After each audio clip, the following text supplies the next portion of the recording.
السلام عليكم ورحمة الله وبركاته.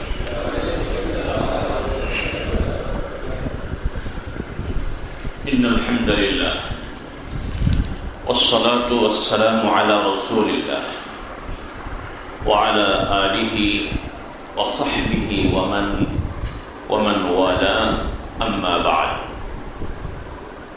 সমবেত সম্মানিত এবং প্রিয় মুসল্লিয়ান কিরাম, আমরা আল্লাহ রাব্বুল ইজ্জত ওয়াল জালালের দরবারে শুকরিয়া আদায় করছি যে আল্লাহ সুবহানাহু ওয়া তাআলা আমাদেরকে সুস্থ রেখেছেন, ভালো রেখেছেন। আজকের এই সালাতুল জুমা আদায়ের জন্য মসজিদে উপস্থিত হওয়ার তৌফিক দিয়েছেন। সকলে পড়ছি আলহামদুলিল্লাহ। শুকরিয়া আদায় করছি আল্লাহ রাব্বুল আলামিন আমাদেরকে জুমার দিন সালাতুল জুমায় আগে উপস্থিত হওয়ার তাকিদপূর্ণ এবং ফজিলতপূর্ণ সুন্নতের উপরে আমল করার উদ্দেশ্যে আমাদের মতো মুসলিময় কিছু বান্দাকে আগে মসজিদে উপস্থিত হওয়ার তৌফিক দিয়েছেন। এজন্য সকলেই পড়ছি আলহামদুলিল্লাহ। আল্লাহ রাব্বুল আলামিনের দরবারে আমাদের প্রার্থনা থাকবে, দোয়া থাকবে, আল্লাহ যেন আমাদেরকে আমৃত্যু নেক কাজের, আমলে সালেহ, ভালো কাজের প্রতিযোগিতায় এগিয়ে থাকার তৌফিক দিন, বলি আমিন। আর মন্দ কাজে পিছিয়ে থাকার তৌফিক দিন, নাকি কথা এরকমই তো। আল্লাহ বলেছেন ফাস্তাবিকুল খায়রাত, ভালো কাজে তোমরা একের পর কি করো, প্রতিযোগিতা করো। আমরা বিগত প্রায় 6 জুমা সম্ভবত কোরআনে কারীমের উপরে আলোচনা করছিলাম। এই আলোচনাটা আমরা শুরু করেছিলাম ওই সময়, যে সময় কুমিল্লার একটি মন্দিরে কোরআন অবমাননা করার একটি দুঃখজনক ঘটনা ঘটেছিল। এবং ওই দুঃখজনক বেদনাদায়ক ঘটনাকে কেন্দ্র করে বাংলাদেশের বিভিন্ন অঞ্চলে সাম্প্রদায়িক উত্তেজনাটি মারাত্মক রূপ নিচ্ছিল। ওই বিষয়ে আমরা আলোচনা করেছি। পরবর্তীতে আমরা জানতে চেষ্টা করছি, আমরা তো মুসলমান, কোরআনের প্রতি আমাদের ঈমান আবেগ অবশ্যই আছে, কিন্তু কোরআনের সাথে আমাদের সম্পর্ক কতটুকু আছে, এটি একটু যাচাই করার উদ্দেশ্যে আমরা এই বিষয়ে আলোচনা শুরু করছি। আমরা প্রথম 3 জুমায় আলোচনা করেছিলাম কোরআনে কারীম নাজিলের উদ্দেশ্য নিয়ে। এই বিষয়ে আমরা প্রথমে কোরআনের পরিচিতির উপর, পরবর্তীতে কোরআনের বক্তব্যের উপর, যে কোরআনের পুরো বক্তব্যকে আমরা 5 ভাগে ভাগ করতে পারি, এই বিষয়ে আমরা জানার চেষ্টা করেছি। এরপর পরবর্তী জুমাগুলোতে আমরা কোরআনে কারীম তেলাওয়াতের ফজিলত সম্পর্কে আমরা আলোচনা করছিলাম। এটি একটি ফজিলতপূর্ণ ইবাদত। কোরআন তেলাওয়াত এটি একটি স্বতন্ত্র ফজিলতপূর্ণ ইবাদত। 2টি কথা আছে, যে কথাগুলোর সাথে ব্যাখ্যা না দিলে কথাটা খুব অসুন্দর হয়ে যায়। আবারও বলছি, 2টো কথা আমাদের সমাজে প্রচলিত আছে কোরআন কেন্দ্রিক। ওই 2টো কথার সাথে যদি ব্যাখ্যা দেওয়া না হয় তাহলে কথা অসুন্দর হয় এবং মুসলমানদের মধ্যে কোরআন সম্পর্কে একটা ভ্রান্তি সৃষ্টি হয়, অলরেডি হয়ে আছে। এর একটি হচ্ছে কোরআন না বুঝে তেলাওয়াত করলে কোনো ফায়দা নেই। না বুঝে কোরআন তেলাওয়াত করলে কি নেই, কোনো ফায়দা নেই। এই একটি বড় আপত্তিকর কথা। আরেকটি কথা আপত্তিকর এর চাইতেও বেশি, সেটি হচ্ছে কোরআন সকলের পক্ষে বোঝা সম্ভব নয়।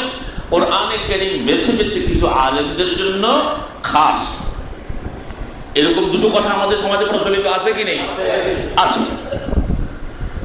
এই 2টো কথা একেবারেই মিথ্যে, একেবারেই ফালতু। বিষয়টি তা যারা বলেন তাদের উদ্দেশ্যের পেছনে ভালো উদ্দেশ্য আছে, বলার উদ্দেশ্য ভালো, কিন্তু কথা বলতে হবে ব্যাখ্যা নিয়ে। যেমন কোরআন তেলাওয়াতে কোনো লাভ নেই, অর্থাৎ না বুঝে তেলাওয়াতে কি নেই, ফায়দা নেই, লাভ নেই। এখন যাদের বুঝার ক্ষমতা নেই, সে না পারে আরবিতে পড়তে, না পারে বাংলা এটা বুঝতে, ঠিক আছে, সে কি করবে? অর্থাৎ যে বুঝার মতো ক্ষমতা নাই, আল্লাহ তাকে দেননি, এটা তার রজব, তাহলে কি সে তেলাওয়াত করবে না? করবে না? আচ্ছা, বুঝার উদ্দেশ্যে যে কোরআন হাতে নেয়, তার প্রথম কাজটা কি? তাও তো তেলাওয়াত, কি? তাছাড়া তেলাওয়াত এটা কি স্বতন্ত্র ইবাদত, এটা কি স্বতন্ত্র ইবাদত। তাহলে কিভাবে বলতে হবে যে কোরআন তেলাওয়াতে সওয়াব আছে, এর ফায়দা আছে, তবে কোরআন নাজিল হয়েছে বুঝে আমল করার জন্য।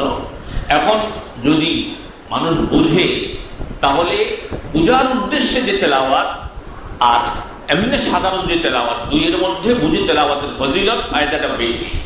আপনি কথাটা এইভাবে বলুন। কিন্তু যদি বলা হয় না বুঝে তেলাওয়াতে কোনো ফায়দা নেই, তাহলে তো কোরআন থেকে সে আমি বোঝা আমার পক্ষে সম্ভব না, কোরআন ধরবই না। কি কথা এরকম হয়ে যায় না? এরপরে যে কথাটি কোরআন সকলের পক্ষে বোঝা সম্ভব নয়, এটাও ঠিক না। এটাও অনেকটা হিন্দুদের বেদ, এটা যে ঠাকুরদের জন্য খাস, সকলের পক্ষে এটা বোঝা সম্ভব না, এমনকি সমাও ওদের মাযহাবে কি হারাম না জায়েজ। কোরআন কি এরকম কিতাব নেই না।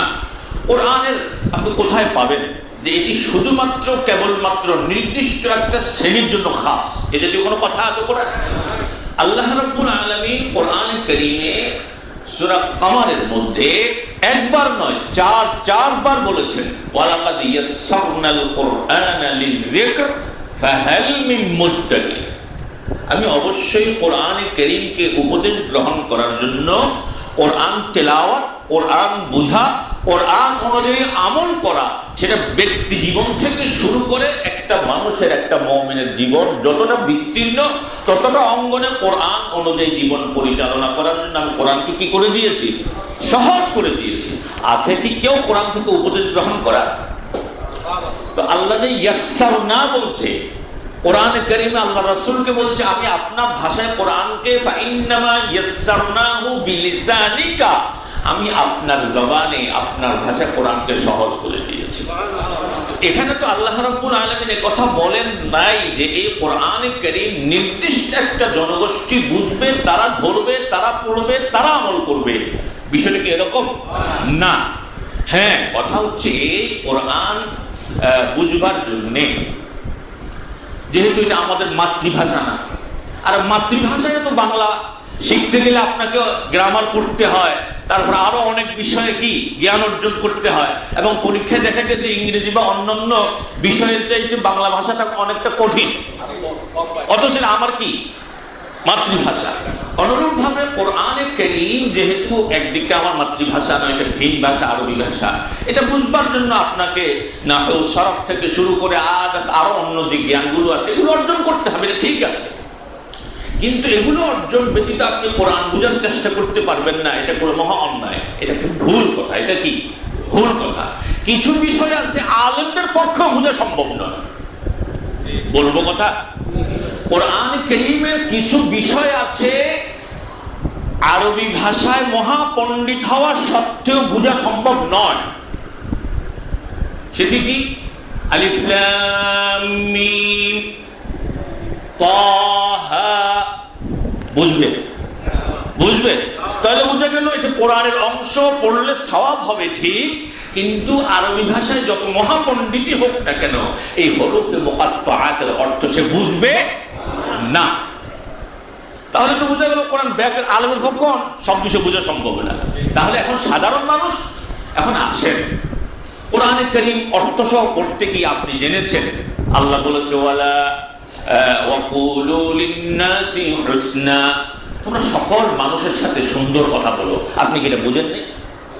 এটাকে বোঝা যাবে না? কোরআন পড়তে গিয়ে আপনি পড়েছেন ইয়া আইয়ুহাল্লাযীনা আমানু লা তাকুলু আমওয়ালাকুম বাইনাকুম বিল বাতিল, হে ইমানদাররা তোমরা একে অপরের সম্পদ অন্যায়ভাবে ভক্ষণ করিও না। আপনি কি বাংলা অর্থ এটা বুঝেন নাই? এটা বুঝেন নাই? কোরআন বলছে ওয়া আহাল্লাল্লাহুল বাইআ ওয়া হারামার রিবা, আল্লাহ ব্যবসাকে হালাল করেছেন আর কি সুদকে করেছেন হারাম। আপনি বাংলাতে যখন এটা পড়লেন আপনি কি বুঝেন নাই যে কোরআন বলছে ব্যবসা হালাল সুদ হারাম? এটা বুঝেন নাই? আল্লাহ বলেছেন ইয়া আইয়ুহাল্লাযীনা আমানু লা তাকুলুর রিবা আযআফান মুযাআফা, হে ঈমানদাররা তোমরা চক্রবৃদ্ধি হারে সুদ খেও না। আপনি কি এটা বুঝেন নাই? আল্লাহ কোরআনে বলছেন ওয়া কাদা রাব্বুকা আল্লা তা'বুদু ইল্লা ইয়্যা ওয়া বিল ওয়ালিদাইনি ইহসানা, আল্লাহ চূড়ান্ত ফয়সালা তোমাদের পিতামাতার সাথে কি ইহসান করবে, সদাচরণ করবে। আপনি পড়ার সময় এটা বুঝেন নাই? কোরআন বলছে আয-যানিয়াতু ওয়াজ-যানি ফাজলিদু কুল্লা ওয়াহিদিন মিনহুমা মিআতা জালদা, জানাকার সে নারী হোক বা পুরুষ হোক প্রমাণিত হলে 100টি দোররা লাগাও। আপনি এটা অনুবাদ পড়ার সময় কি বুঝেন নাই? তাহলে এইভাবে কোরআনে কারীম একজন সাধারণ পাঠক বুঝতে কি আসলে কি মহা কঠিন? এখানে মুশকিলটা হলো কি, কোরআন থেকে বুঝে হোক না বুঝে হোক আমাদের মতো কিছু আলেম শ্রেণী আছে, আমরা উদ্দেশ্য মহৎ, কোরআন আল্লাহ কিতাব, এটা বুঝতে গেলে অনেক কিছু লাগবে। আর ওই জিনিসগুলো না বুঝে যদি কোরআন বুঝতে যায় তাহলে বিভ্রান্ত হওয়ার সম্ভাবনা আছে। এটা উদ্দেশ্য খারাপ না, আমি ওনাদের উদ্দেশ্যে অবশ্যই সম্মান করি, কিন্তু কথাটা ভুল। মানুষকে প্রকারান্তরে কোরআন থেকে দূরে সরানোর একটা ষড়যন্ত্রের অংশ মাত্র। কথা ঠিকই ঠিক না বলে?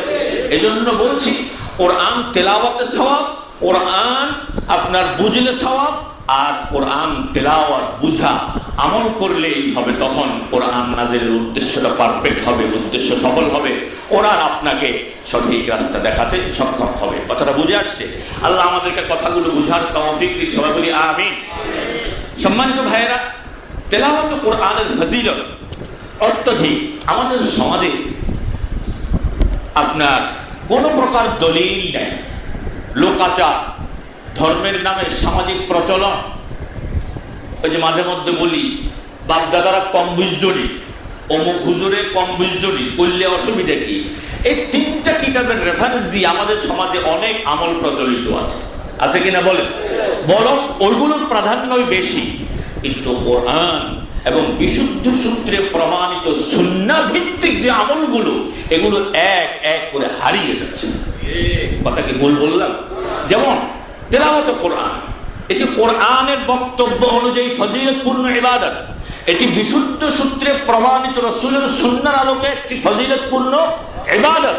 আল্লাহ নিজে বলেছেন ওয়ালা যিকরুল্লাহি আকবার, এটি হচ্ছে বড় জিকির। এবং উম্মার উলামায়ে কেরাম একমত নফল ইবাদত সমূহের মধ্যে উত্তম মহত্তম ইবাদত হচ্ছে তেলাওয়াত কোরআন। কি বলেন তো? তেলাওয়াত কোরআন। কিন্তু এই তেলাওয়াত কোরআন আমাদের সমাজে এখন আছে? জবাব দিন, আছে? নাই। কি আছে? নামাজের পরে সম্মিলিত মুনাজাত আছে। কি আছে? ইল্লাল্লাহ জিকির আছে। কি আছে? ইয়া নবী সালাম আলাইকা আছে। কি আছে? এই জাতীয় কোরআন এবং বিশুদ্ধ সূত্রে প্রমাণিত সুন্নাহর আলোকে যেগুলো সুস্পষ্ট বিধান, এগুলো কিন্তু আমাদের সমাজে ঠিকই প্রতিষ্ঠিত আছে। কথা ঠিকই ঠিক না বলে? বরং এগুলোর বিরুদ্ধে কথা বললে আমার মতো এক শ্রেণী অবুঝি বলবো, যেহেতু আলেম ওলামাদের শানে কথা বলতে গেলে একটু সম্মান রক্ষা করে কথা বলতে হয়, একবারে পেট পূজারি, স্বার্থপর এই জাতীয় কথা নাই বললাম। এক শ্রেণীর অবুঝ আলেম আছে যারা তেলে বেগুনে জ্বলে ওঠে, আছে কিনা বলেন? কেন জ্বলে ওঠেন? আপনাকে সকালবেলা কোরআন তেলাওয়াত করতে বললে তো আপনি আমাকে 5 টাকা 10 টাকা 100 টাকা হাদিয়া দেবেন না। আপনাকে যদি মিলাদ পড়ান তাহলে আমাকে মিলাদের দাওয়াত নিয়ে ইয়া নবী সালাম আলাইকুম কইলে আধা ঘন্টা মজুরি কাজ করলাম, আপনি আমাকে 100-500 টাকা মজুরি দিবেন। তাহলে কি পাওয়ার জন্য বলেন না? কি পাওয়ার জন্য? আপনাকে যদি বলি আপনি রাসূল সাল্লাল্লাহু আলাইহি ওয়াসাল্লাম সপ্তাহের সোমবার বৃহস্পতিবার নিয়মিত রোজা রাখতেন, এ ব্যাপারে তিনি খুব সিরিয়াস ছিলেন, আপনি সোমবারে আর কি বৃহস্পতিবারে রোজা রাখেন, এ কথা বললে তো আপনি আমাকে হাদিয়া দেবেন না। আপনি তো আমি অন্য আরেকটা বেদাত কোরআন খতম ইত্যাদি ব্যবস্থা করেন, এটা কইলে লাস্টে কি দিবেন? কিন্তু হাদিয়া তো দিবেন। আসলে মূলত যত বেদাত সমাজে প্রচলিত আছে এগুলোর প্রচলন থাকার পেছনে একটাই বড় কারণ, সেটা হলো অবুঝ মুসলমানদের পক্ষ থেকে অর্থের লেনদেন। কিসের লেনদেন? আল্লাহর কসম, আল্লাহ আপনি মিলাদ পড়াইয়া যদি আমাকে পয়সা না দেন, কোরআন খতম করাইয়া যদি আমাকে পয়সা না দেন, দ্বিতীয়বার আপনি আমাকে যতই পাম দেন, হুজুর আপনার মতো আল্লাহর ওলি আল্লাহর জমিনে এক পিস পাইছি, হুজুর আগামী সপ্তাহে আমার ঘরে মিলাদ পড়বেন, যাবো? বলেন যাবো? অন্যরা যেতে পারে, অন্তত আমি যাবো। কথা বুঝে আসছে? অন্য আল্লাহর ওলিরা যেতে পারে, কিন্তু আমি যাব না। আমি যাবো, সময় নষ্ট করে যাবো আপনার ওখানে, গলা ফাটে গিয়া কতক্ষণ তেলাওয়াত করবো, কতক্ষণ মিলাদ হবো, লাস্টে যদি আমার মজুরিটা না দেন তো ফায়দাটা কি? তার মানে অর্থের লেনদেন থাকার কারণে এই বিদআতগুলো সমাজে প্রচলিত আছে। আপনারা অর্থের লেনদেন বন্ধ করে দেন, এমন কোন আশিকে রাসূল পাবেন না দ্বিতীয়বার আপনার বাসায় গিয়ে মিলাদ পড়বে, এমন কোন কোরআনওয়ালা পাবেন না আপনার ঘরে গিয়ে কোরআন খতম করবে। পাবেন? পাবেন? এই জন্য বলছি যে এগুলোর বিরুদ্ধে কথা বলে ওনারা আসলে মূলত তেলে বেগুনে জ্বলে ওঠার পেছনে একটাই কারণ, সেটা হলো কি? সেটা কি? বলো। আল্লাহ আমাদেরকে রক্ষা করে, সবাই বলি আমিন। কোরআন তিলাওয়াত অনেক ফজিলত, অত্যধিক ফজিলত। এটি অনেকগুলো জুমার দাবি রাখে। আমরা সংক্ষেপে কয়েকটি পয়েন্ট তিলাওয়াত কোরআনের উপর জানার চেষ্টা করব ইনশাআল্লাহ বিইذنিল্লাহ, ওয়া মা তাওফীকি ইল্লা বিল্লাহ। কোরআন তিলাওয়াতের দ্বারা মুমিনের ঈমান মজবুত হয়, মুমিনের ঈমান বৃদ্ধি পায়। এই দলিলটা সরাসরি কোরআনের দলিল। আপনাদেরকে কোরআন তেলাওয়াতে পাম দেওয়ার উদ্দেশ্যে বলছি না, সরাসরি কোরআন যিনি নাজিল করেছেন তিনি বলছেন মুমিনের বৈশিষ্ট্য এই, ইন্নামাল মুমিনুনা আল্লাযীনা ইযা যুকিরাল্লাহু ওয়াজিলাত কুলুবুহুম ওয়া ইযা তুলিয়াত আলাইহিম আয়াতুহু যাদাতহুম ঈমানা ওয়া আলা রাব্বিহিম ইয়াতাওয়াক্কালুন। নিশ্চয় মুমিনের বৈশিষ্ট্য সিফাত এই হয় যে তাদের সামনে যখন আল্লাহর স্মরণ হয় তখন তাদের অন্তর কি হয়? তাদের অন্তরসমূহ ভীত সন্ত্রস্ত হয়। আর কি হয়? তাদের সামনে যখন আল্লাহর আয়াত সমূহ তেলাওয়াত করা হয়, এই আয়াত সমূহ তাদের ঈমানকে বাড়িয়ে দেয়, মজবুত করে দেয়। সুবহানাল্লাহ বলবেন? এই যে এগুলো হয়, ঈমান বৃদ্ধি পায়, অন্তর কেঁপে ওঠে, এই কথাগুলো কে বলেছেন? খুঁজে আপনি সূরা আনফাল এর ২ নম্বর আয়াতটি আপনি খুঁজে দেখবেন, আল্লাহ রাব্বুল আলামিন এই শুভ সংবাদ দিয়েছেন। কোরআন তেলাওয়াতের আরেকটি ফজিলত হচ্ছে, কোরআন একটি নিশ্চিত মুনাফার, একটি লাভজনক ব্যবসা। মানে এই ব্যবসায় লস হওয়ার কোনো সম্ভাবনা নাই। আপনি তেলাওয়াত কোরআনের জন্য যে সময়টা বিনিয়োগ করছেন, যে সময়টা দিচ্ছেন, যে কষ্টটা বিনিয়োগ করছেন, এই বিনিয়োগ আপনার প্রাপ্তিটাকে চূড়ান্ত করে। এর মধ্যে কি নাই? লস নাই। এখন যে আমলের মধ্যে লস নাই আল্লাহ বলেছেন সেটা ছেড়ে দিয়েছি, আর যে আমলের পেছনে কোনো দলিল নেই সেটা মজবুত করে আঁকড়ে ধরে আছে। ও ভাই, কান পেতে শোনেন, যে আমলের পক্ষে বিশুদ্ধ সূত্রে প্রমাণিত সুন্নাহর দলিল থাকবে না, পাওয়া যাবে না, ওই আমলের দ্বারা টানা করি সওয়াব পাওয়ার আশা করাটা হচ্ছে সবচেয়ে মূর্খতা। কারণ সওয়াব হয় এমন কোন কাজ, এমন কোন আমল আল্লাহ রাসূল না বলে যান নাই, সব বলেছেন। এটা করলে এই সওয়াব, এটা করলে এই সওয়াব। যে আমলের পক্ষে দলিল নাই ওই আমলের পক্ষে সওয়াব নাই। সহজ কথাটা মুখস্থ করেন, যে আমলের পক্ষে দলিল নাই ওই আমল দ্বারা কোনো সওয়াব নাই। বলেন বলেন, যে আমলের পক্ষে দলিল নাই ওই আমল দ্বারা কোনো সওয়াব। এই নীতিগত কথাটা ভালো করে মুখস্থ করে নেন, তাহলে যেটা করলে সওয়াব পাবো না, কোনো ফায়দা হবে না, তাহলে ওইটার পেছনে সময় বিনিয়োগ করা এটা কি মূর্খতা নয়? এটা কি মূর্খতা নয়? আল্লাহ রাব্বুল আলামিন বলছেন সূরা ফাতির 22তম পারায় পাবেন, ফাতিরের 29-30 নম্বর আয়াতে আল্লাহ রাসূল বলছেন, ইন্নাল্লাযীনা ইয়াতলুনা কিতাবাল্লাহ ওয়া আকামুস সালাতা ওয়া আনফাকু মিম্মা রাযাকনাহুম সিররান ওয়া আলানিয়া ইয়ারজুনা তিজারাতান লান তাবুর। যারা কোরআন আল্লাহ কিতাব তেলাওয়াত করে, ইন্নাল্লাযীনা ইয়াতলুনা কিতাবাল্লাহ, নিশ্চয়ই যারা আল্লাহ কিতাব তেলাওয়াত করে, এরপরে কি করে? নামাজ প্রতিষ্ঠা করে, এরপরে কি করে? আমি তাদেরকে যে রিজিক দিয়েছি তা গোপনে এবং প্রকাশ্যে আল্লাহর রাস্তায় দান করে।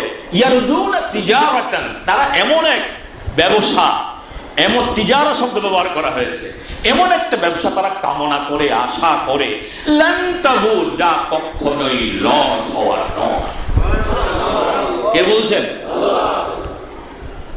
এমন একটা দলিল আপনি দেখান, মিলাদ পড়লে এমন সওয়াব হবে, কখনো লস হবে না। কোরআন খতম করলে এমন সওয়াব হবে, লস হবে না।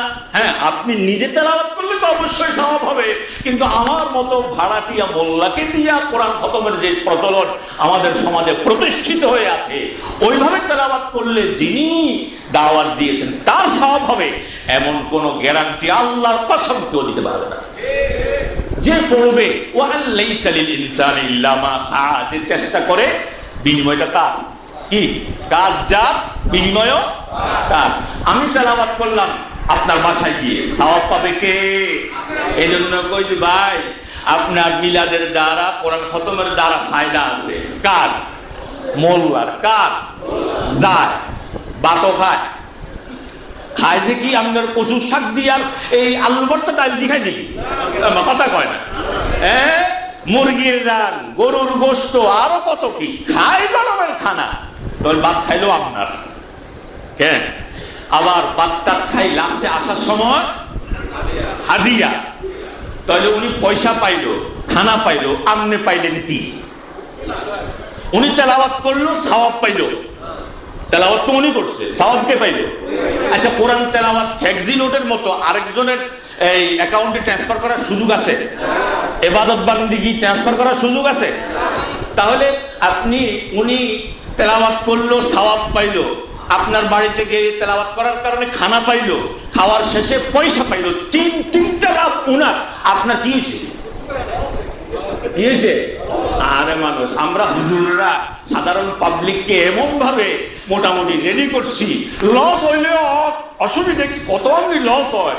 ও ভাই, এটা শুধু সাধারণ লস নয়, বরং এই লসটি ঈমান আকীদার প্রশ্নে বড় মারাত্মক লস। কথা ঠিক কিনা বলেন? এই জন্য আমি বলি, কোরআনকে তাবিজের জন্য ব্যবহার করা, কোরআনকে মৃত মানুষের জন্য তেলাওয়াতের জন্য ব্যবহার করা, কোরআনকে কবরের কাছে গিয়ে দাঁড়িয়ে দাঁড়িয়ে তেলাওয়াত করার জন্য ব্যবহার করা, আল্লাহর কসম, এটি হচ্ছে কোরআনের সাথে চূড়ান্ত এবং চরম বেয়াদবির শামিল।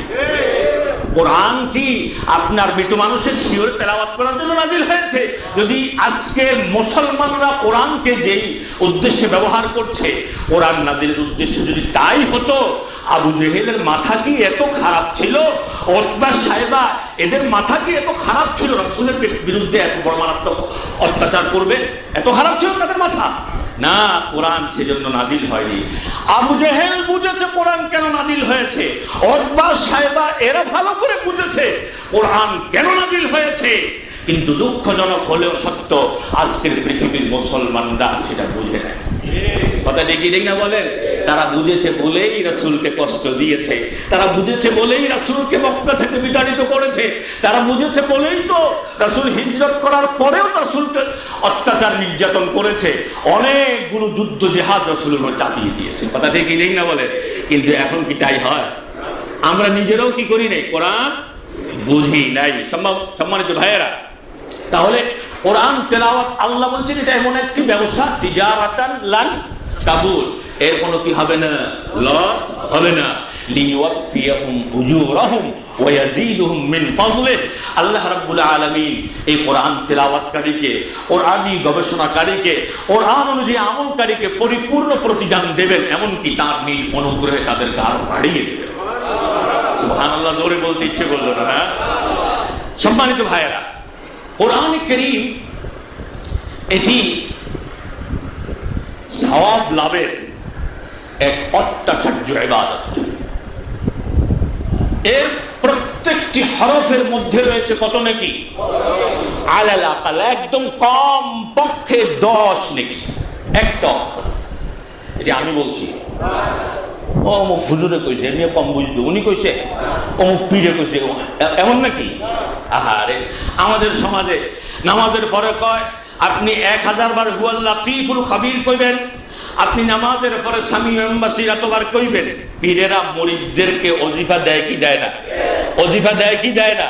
যে এই ওজিফার মধ্যে যে সকল ওজিফা বা এই জিকির আজকারগুলোর মধ্যে যে সকল জিকির আজকার কোরআন সুন্নাহ সম্মত, ওগুলোর দ্বারা সে সওয়াব অবশ্যই পাবে।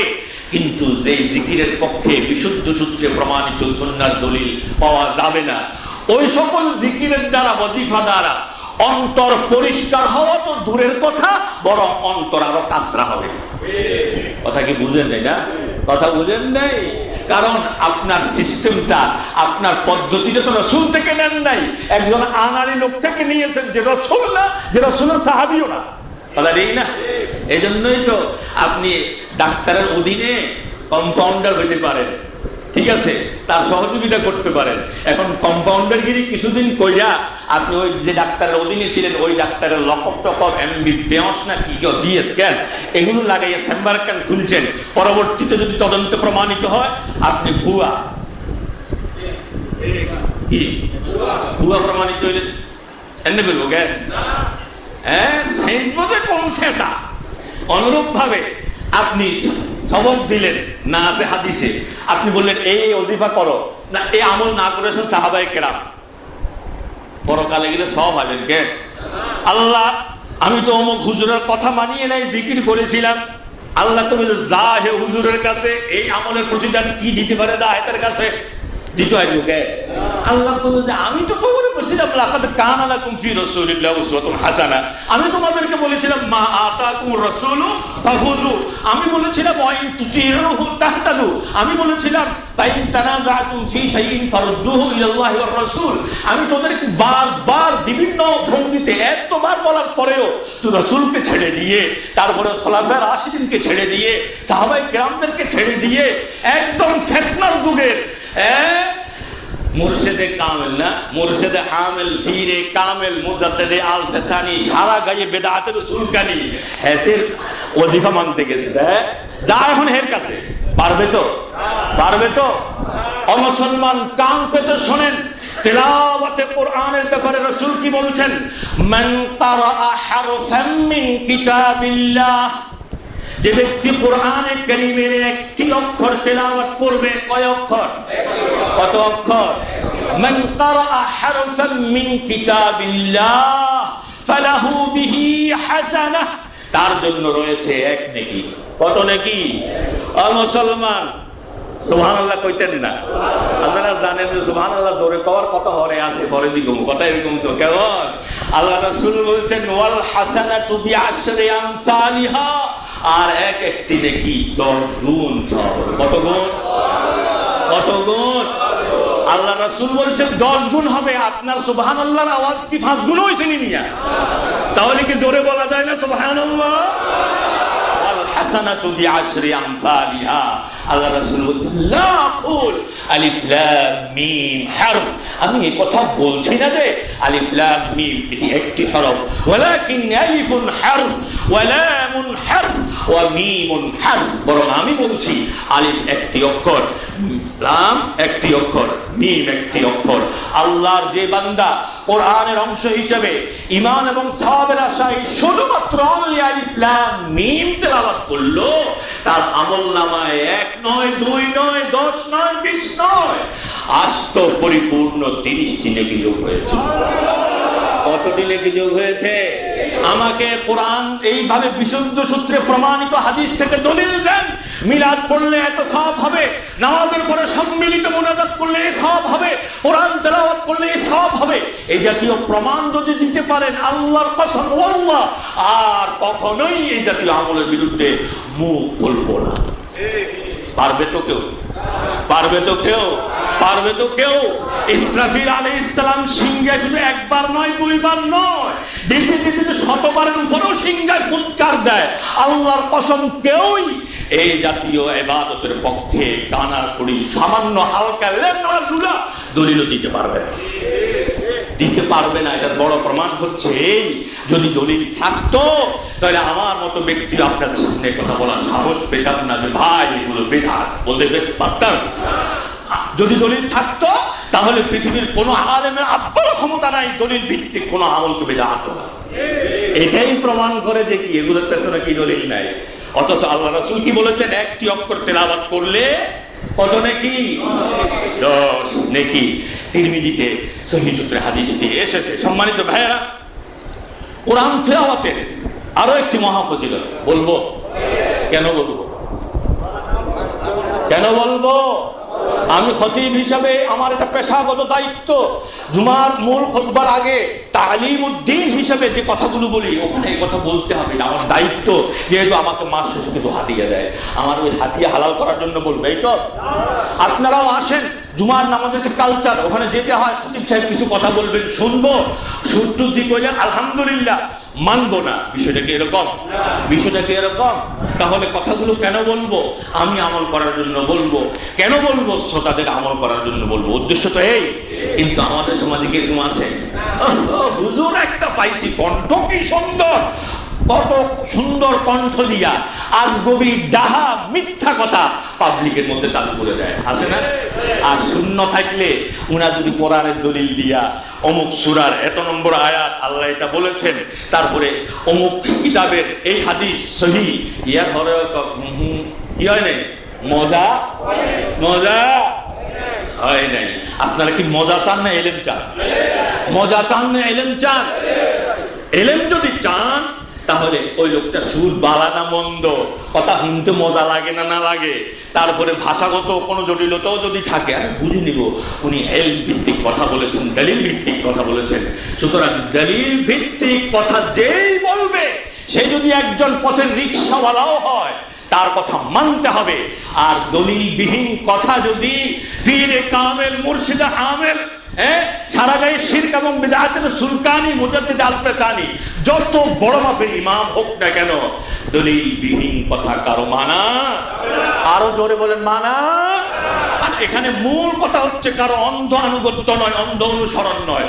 মূল কথা হচ্ছে আতিউল্লাহ ওয়া আতিউর রাসূল। মূল কথা কি? আতিউল্লাহ ওয়া আতিউর রাসূল। আল্লাহ এবং তার রাসূলের আনুগত্যটাই হলো মূল কথা। কথা কি বুঝে আসছে? কথাটা কি ক্লিয়ার হচ্ছে? সম্মানিত ভাইরা, যদি বলতেছিলেন কেন বলবো, আমল করবেন, আমল করবেন। আমি বলেছি না, আমি নিজে কোরআন কারীমের একটা পৃষ্ঠা কয়টা হরফ আছে গুনেছি, ওখানে দেখেছি 529টা হরফ পাওয়া যায়। কোনো কোনো পৃষ্ঠা হয়তো আর একটু কম পাবেন, কোনো কোনো পৃষ্ঠা হয়তো আর একটু বেশি পাবেন। গড়ে 529টি হরফ পাওয়া যায়। রাসূল বলেছেন বিআশরি আমসালিহা, আল্লাহ বলেছেন মান জাআ বিল হাসানাতি ফালাহু আশরু আমসালিহা। আল্লাহ এবং তার রাসূলের বক্তব্য অনুযায়ী যদি একটি হরফ 10 গুণ হয়, তাহলে আপনি 529কে 10 দিয়ে গুণ দিলে কত হয়? 5290। ঠিক কিনা বলেন? এই এক পৃষ্ঠা তেলাওয়াত করতে আমাদের মতো লোকের 1.5 মিনিটের বেশি লাগে না, আরো কমেও পারা যায়। আপনাদের মতো ব্যক্তিদের পক্ষে 5 মিনিট লাগুক, দৈনিক 5 মিনিট 10 মিনিট কি কোরআন তেলাওয়াতের পেছনে ব্যয় করা কি সম্ভব হয় না? সম্ভব হয়, কিন্তু আপনারা করেন না। চাকরির ব্যস্ততা, ব্যবসার ব্যস্ততা, আপনি রাজনৈতিক লিডার, কত ব্যস্ততা আছে, আপনি তো ওই সকল ব্যস্ততা সামলিয়ে কুলাতে পারছেন না। এরপরে ফেসবুক নামক গজব, এটাও ব্যস্ততা মানুষকে বাড়িয়ে দিয়েছে। ইউটিউবের ব্যস্ততা মানুষের ব্যস্ততা বাড়িয়ে দিয়েছে। কথা ঠিক কিনা বলেন? এই জাতীয় পেছনে আপনি দেদারসে সময় ব্যয় করতে পারেন, কিন্তু আল্লাহর কালাম তেলাওয়াত করার জন্য আপনি সময় বের করতে পারেন না। আপনার মতো হতভাগা আর কে হতে পারে? আপনি নিজেকে নিয়ে একটু চিন্তা করে দেখেন। কথা ঠিক কিনা বলেন? সম্মানিত ভাইরা, কোরআন কারীম তেলাওয়াতের আরেকটি ফজিলত রয়েছে, সেটি হচ্ছে যে ব্যক্তি আল্লাহ এবং তার রাসূল এর ভালোবাসা পেয়ে সন্তুষ্ট হতে চায়, এক কথায় আল্লাহ এবং তার রাসূলকে ভালোবাসতে চায়, মান সাররাহু আন ইউহিব্বুহু আল্লাহু ওয়া রাসূলুহু ফালইয়াকরা ফিল মাসহাফ।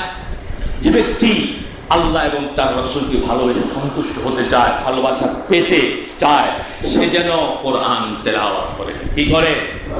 কোরআন তেলাওয়াত করে আমরা আল্লাহ ভালোবাসা পেতে চাই, রাসূলের ভালোবাসা পেতে চাই। কিন্তু যে সকল পথে আল্লাহ এবং তার রাসূলের ভালোবাসা পাওয়া যাবে মর্মে দলিল রয়েছে, সেই সকল পথে আমরা যেতে চাই না। এটা আমাদের পোড়া কপাল। সম্মানিত ভাইয়েরা, কোরআন তেলাওয়াতের আরেকটি ফজিলত রয়েছে, সেটি হচ্ছে কোরআন তেলাওয়াতে যে ব্যক্তি পারদর্শী, তেলাওয়াত ভালো করতে পারে, কোরআন বুঝে, কোরআন নিয়ে গবেষণা করে, এমন ব্যক্তিদের সম্মানজনক অবস্থান ফেরেশতাদের সাথে হবে। কার সাথে? কার সাথে? আপনি কোরআনওয়ালাদেরকে যতই চিৎকারি করেন, আপনি কোরআনওয়ালাদেরকে যেই ভাষায় গালি দেন, আপনি কোরআনওয়ালাদেরকে সমাজে যত বড় লাঞ্ছিত করেন, অপমানিত করেন, কোরআনের পথে চলার কারণে তার উপরে যত নির্যাতন, নিপীড়ন, স্টিম রোলার চালান না কেন, তার সম্মান কত আল্লাহ রাসূল বলেছেন। ভালো করে কান পেতে শোনেন, আল মাহিরু বিল কোরআন মা'আস সাফারাতি কিরামিল বারারা। কোরআন তেলাওয়াতে, কোরআনের বিষয়ে যে পারদর্শী, তার স্থান হবে ফেরেশতাদের সাথে, সম্মানজনক ফেরেশতাদের সাথে স্থান হবে। মুসলমান, কোরআনকে আঁকড়ে ধরার কারণে, কোরআনের পথে চলতে যাওয়ার কারণে যত বড় নির্যাতন, নিপীড়ন আসুক, এই জাতীয় সম্মানের কথা শুনলে ওই নির্যাতন, নিপীড়ন তুচ্ছ মনে হবে না? তুচ্ছ মনে হবে না? কিন্তু আমাদের অবস্থা হয়ে গেছে ব্যতিক্রম। না না না না, বাবা বাবা, পরিস্থিতি খারাপ, সময় খারাপ, কোরআন মানা যাবে না। কথা দেখি না ভাই? আবার কোরআন মানতে গিয়ে এক প্রকার লোক বাড়াবাড়ি করে, বা হাদিস বাদ, কি বাদ? বা হাদিস বাদ। আবু বকর বুঝলো না, ওমর বুঝলো না, ওসমান বুঝলো না, সাহাবায়ে কেরাম রিদওয়ানুল্লাহি তাআলা আলাইহিম আজমাইন বুঝলো না, ইমাম আবু হানিফা রাহিমাহুল্লাহ বুঝলো না, ইমাম শাফিঈ রাহিমাহুল্লাহ বুঝলো না, ইমাম মালিক বুঝলো না, ইমাম আহমদ ইবনে হাম্বল বুঝলো না।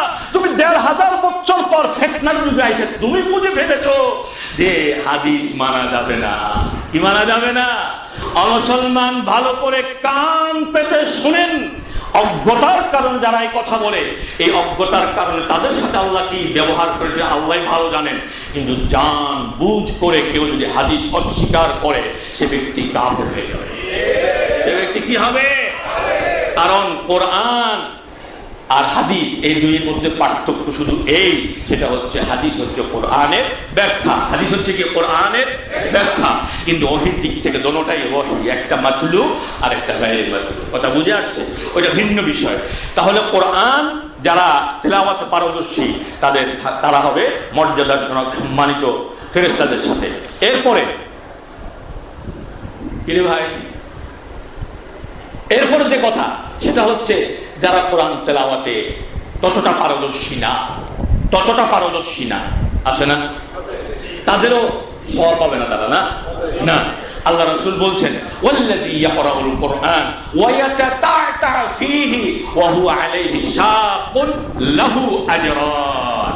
যে ব্যক্তি কোরআন তেলাওয়াত করে, তেলাওয়াত করতে গিয়ে কি আটকা যায়, এবং এটা তার জন্য কষ্টকর থাকে, তার জন্য রয়েছে কত গুণ সওয়াব? ডবল, লাহু আজরান। কি সওয়াব? ডবল সওয়াব। সম্মানিত ভাইয়েরা, কোরআনের সম্মানে, কোরআনের মর্যাদায় আপনারা মসজিদের জন্য ভাইয়েরা যাচ্ছেন, একটু বেশি বেশি করে দান করার চেষ্টা করবেন। সবার প্রতি অনুরোধ থাকলো, মসজিদের জন্য অন্য দিনের চাইতেও আজকে দানের পরিমাণটা বাড়িয়ে দেবেন। আল্লাহ তাওফিক দিয়ে সবাই বলি আমিন। এরপরে কোরআন তেলাওয়াতের আরেক ফজিলত, কয়টি? অর্থাৎ কোরআন তেলাওয়াতকারী, কোরআন নিয়ে গবেষণাকারী যারা কোরআন বুঝতে চায়, তাদের ব্যাপারে দুনিয়াতেই 4টি পুরস্কার রয়েছে। আল্লাহ রাসূল বলেছেন, ওয়ামাজতামাআ কওমুন ফি বাইতিন মিন বুয়ুতিল্লাহ ইয়াতলুনা কিতাবাল্লাহি ওয়া ইয়াতাদারাসুনাহু বাইনাহুম ইল্লা নাযালাত আলাইহিমুস সাকিনাহ ওয়া গাশিয়াতহুমুর রাহমাহ ওয়া হাফফাতহুমুল মালায়েকা ওয়া যাকারাহুমুল্লাহু ফী মান ইনদাহ।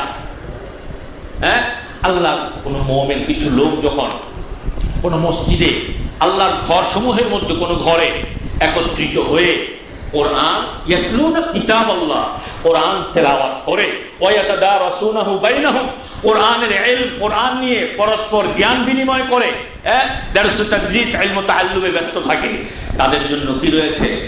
আল্লাহর পক্ষ থেকে তাদের উপর প্রশান্তি বর্ষিত হয়। প্রথম পুরস্কার তাদের উপরে কি বর্ষিত হয়? প্রশান্তি বর্ষিত হয়। আল্লাহর রহমত তাদেরকে কি করে রাখে? ঢেকে রাখে। আর ফেরেশতারা তাদেরকে বেষ্টনী দিয়ে রাখে। এই তিনটার চাইতেও আরো মহা সুসংবাদ, ওয়াল্লাকারাহুমুল্লাহু ফীমান ইনদাহ, আল্লাহ রাব্বুল আলামিন এদের কথা, কোরআন তেলাওয়াতকারীদের কথা, কোরআন নিয়ে আলোচনা যারা ব্যস্ত রয়েছে তাদের কথা ওদের সামনে স্মরণ করেন যারা তার কাছে রয়েছে। যারা তার কাছে রয়েছে, তার মানে কি? আল্লাহর নৈকট্য প্রাপ্ত ফেরেশতাদের সাথে এদের ব্যাপারে আল্লাহ কি করেন? স্মরণ করেন, আলোচনা করেন। এর চেয়ে মহা ফজিলত আর কি হতে পারে? বলেন বলেন বলেন। মুসলিম শরীফের সহিহ হাদিস। এরপরও কি তেলাওয়াত করবেন না? এরপরে কি কোরআন বুঝতে চাইবেন না? এরপরও কি কোরআনের সাথে সম্পর্ক করবেন না? আল্লাহ আমাদেরকে তৌফিক দিবা, বলি আমিন। আরেকটি ফজিলত শুনেন, বলবো না শেষ করে দেব? বিরক্ত হচ্ছেন? আল্লাহু আকবার। এই কোরআন কারীম কবরে আপনার মহা উপকার করবে। কোরআন তেলাওয়াত, আল্লাহ রাসূল বলেছেন, ইউতার রাজুলু ফি কবরিহি, কোন ব্যক্তিকে যখন মাদফুন করা হয়, কবরস্থ করা হয়, তখন আযাবের ফেরেশতারা তার মাথার দিক থেকে আসে। কোন দিক থেকে আসে? ফাইদা উতিয়া মিন কিবালি রাসিহি, মাথার দিক থেকে আসে। দাফাআতহু তিলাওয়াতুল কোরআন, তিলাওয়াতুল কোরআন তাদেরকে বাধা দেয়। আসতে বলছে। ওয়াইদা উতিয়া মিন কিবালি ইয়াদাইহি, আর যখন আযাবের ফেরেশতারা তার সামনের দিক থেকে আসে, দাফাআতহুস সাদাকা, দুনিয়ার দান সাদাকা তখন ওদেরকে বাধা দেয়। ওয়াইদা উতিয়া মিন কিবালি রিজলাইহি, আর যখন আযাবের ফেরেশতারা পায়ের দিক থেকে আসে, দাফাআহু মাশইউহু ইলাল মসজিদ, হেঁটে হেঁটে মসজিদে যাওয়া, এই আমলটি ওই ফেরেশতাদেরকে বাধা দেয়। তেলাওয়াত করবেন না তারপরেও তেলাওয়াত করবেন না। সম্মানিত ভাইয়েরা, শুধু কি তাই? এই তেলাওয়াতে কোরআন, এই তেলাওয়াতে কোরআন কিয়ামতের মাঠে তেলাওয়াতকারীর জন্য সুপারিশকারী হিসেবে উপস্থিত হবে। এই শুভ সংবাদ মিলাদের ব্যাপারে নাই। এই শুভ সংবাদ আমাদের দেশে সম্মিলিত কয়েকজন মিলে যে কোরআন খতম করে, এ ব্যাপারে নাই।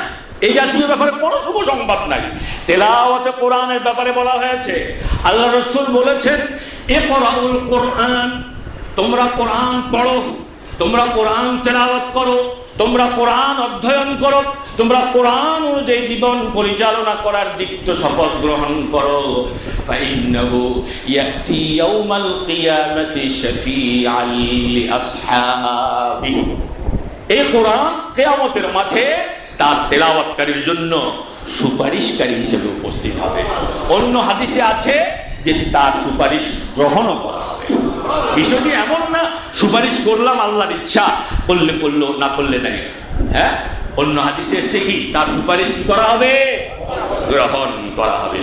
আরেকটি ফজিলত শুনে নেন, এই কোরআনে কারীম তেলাওয়াত যে করবে কিয়ামতের মাঠে তার মর্যাদা কত উঁচু হবে জানেন? আল্লাহু আকবার, জোরে বলেন আল্লাহু আকবার। আল্লাহ রাসূল বলেছেন, ইউকালু লিসাহিবিল কোরআন ইকরা ওয়ারতাকি কামা কুনতা তুরাত্তিলু ফিদ দুনিয়া ফাইন্না মানজিলাকা ইনদা আখিরি আয়াতিন তাকরাউহা। কোরআন তেলাওয়াতকারীকে বলা হবে, কোরআন অনুযায়ী জীবন পরিচালনাকারীকে বলা হবে ইকরাউল, ইউকালু লিসাহিবিল কোরআন, তাকে বলা হবে ইকরা ওয়ারতাকি, তুমি পড়ো আর আরোহণ করো। তুমি পড়ো আর কি করো? মর্যাদার সিঁড়িতে পড়ো আর আরোহণ করো। কামা কুনতা তুরাত্তিলু ফিদ দুনিয়া, তুমি যেভাবে দুনিয়াতে থেমে থেমে সুস্পষ্টভাবে তেলাওয়াত করতে, ওইভাবে তেলাওয়াত করো আর এই মর্যাদার সিঁড়িতে উঠতে থাকো। তোমার মর্যাদার শেষ স্তর হবে, মঞ্জিল হবে সেখানে যেখানে তোমার তেলাওয়াত থেমে যাবে। শেষ আয়াতটা হবে তোমার মঞ্জিলের মর্যাদার শেষ মঞ্জিল। মানে সুবহানাল্লাহ বলবেন না আমার ভাইয়েরা? আরেকটি শুনে, কোরআন তেলাওয়াত, কোরআন শেখা, কোরআন শেখানো এটি ফজিলতপূর্ণ। দুটো হাদিস এসছে প্রায় একই অর্থ। একটা এসছে ইন্না আফদালাকুম আরেকটা আছে খাইরুকুম। আমরা আলহামদুলিল্লাহ ওই খাইরুকুম মান তাআল্লামাল কোরআন এই হাদিসটার সাথে পরিচিত, একই অর্থ। খাইরুকুম মান তাআল্লামাল কোরআন ওয়া আল্লামা, ইন্না আফদালাকুম মান তাআল্লামাল কোরআন ওয়া আল্লামা। কোরআন যে শেখে, কোরআন যে শেখায়, তোমাদের মধ্যে সেই হচ্ছে সর্বোত্তম ব্যক্তি, সে হচ্ছে সর্বোত্তম ব্যক্তি। সম্মানিত ভাইরা, এই কোরআন কত ফজিলত, এই আয়াতগুলো নিয়ে গবেষণা করা। আল্লাহ রাসূল সাল্লাল্লাহু আলাইহি ওয়াসাল্লাম একদিন আসহাবে সুফফা থেকে আসলেন। হযরত উকবা ইবনে আমির হাদিসটি বর্ণনা করছেন। তিনি বলছেন, খারাজা রাসূলুল্লাহ সাল্লাল্লাহু আলাইহি ওয়াসাল্লাম ওয়া নাহনু ফিস সুফফা। আমরা যখন আসহাবে সুফফার মধ্যে অবস্থান করছিলাম, তখন আল্লাহ রাসূল বেরিয়ে আমাদের কাছে আসলেন।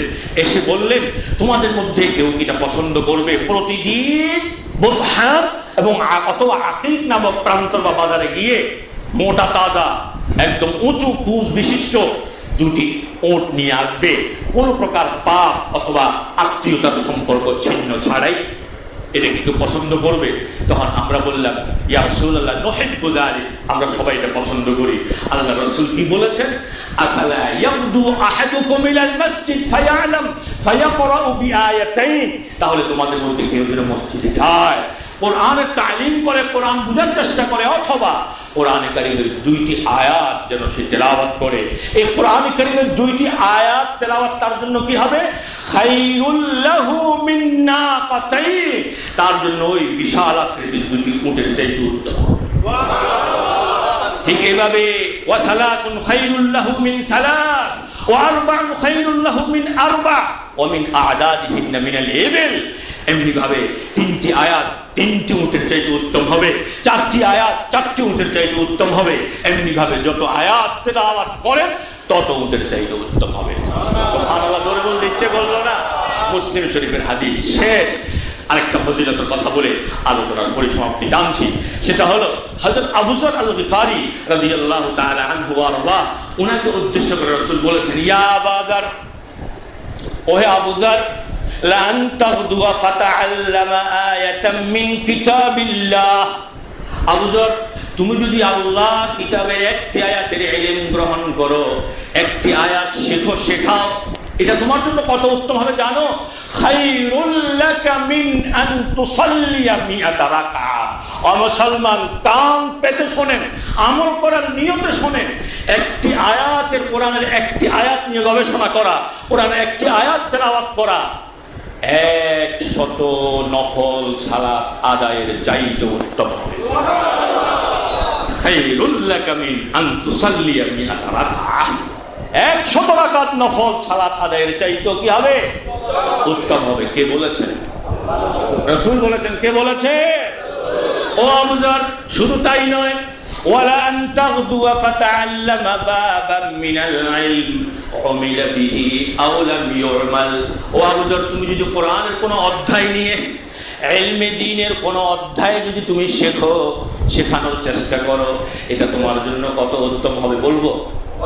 বলবো? থেমে যাব? বলবো? আমল করবেন তো? কারা কারা আমল করবেন আল্লাহকে হাত দেখান তো। আজ থেকে অন্তত পক্ষে ডেলি একটি পৃষ্ঠা তেলাওয়াত করবো। কে কে কে কে কে হাত তোলেন? আল্লাহ আমাদেরকে তৌফিক দিতে বলি আমি। হাত নামা। আল্লাহ রাসূল আবু যরকে বলছেন, আবু যর, খায়রুল লাকা মিন আন তুসাল্লিয়া আলফা রাকাআ। আবু যর, কোরআনের একটি অধ্যায় যদি তুমি শেখো, এটা তোমার জন্য 1000 নফল সালাত আদায়ের চাইতে উত্তম হবে। মুসলমান, বিদআত ছাড়েন, সুন্নাহ ভিত্তিক আমলকে মজবুত করে ধরেন। রাজি নেই? রাজি নেই? আল্লাহর কসম, আল্লাহ, বিদআত নির্ভর আমল দ্বারা আপনি কানা করে সওয়াব পাবেন না, পাবেন না, পাবেন না। আর যদি সুন্নাহর দলিল ভিত্তিক আমল যদি অল্প করেন, এটা সওয়াব সুনিশ্চিত, এর দ্বারা আপনি পরকালে নাজাতের আশা করতে পারেন। আল্লাহ পাক আমাদেরকে কথাগুলো বুঝার তৌফিক দিন, সবাই বলি আমিন। আল্লাহ পাক আমাদেরকে কোরআন ওয়ালা হিসেবে কবুল করুন, সবাই বলি আমিন।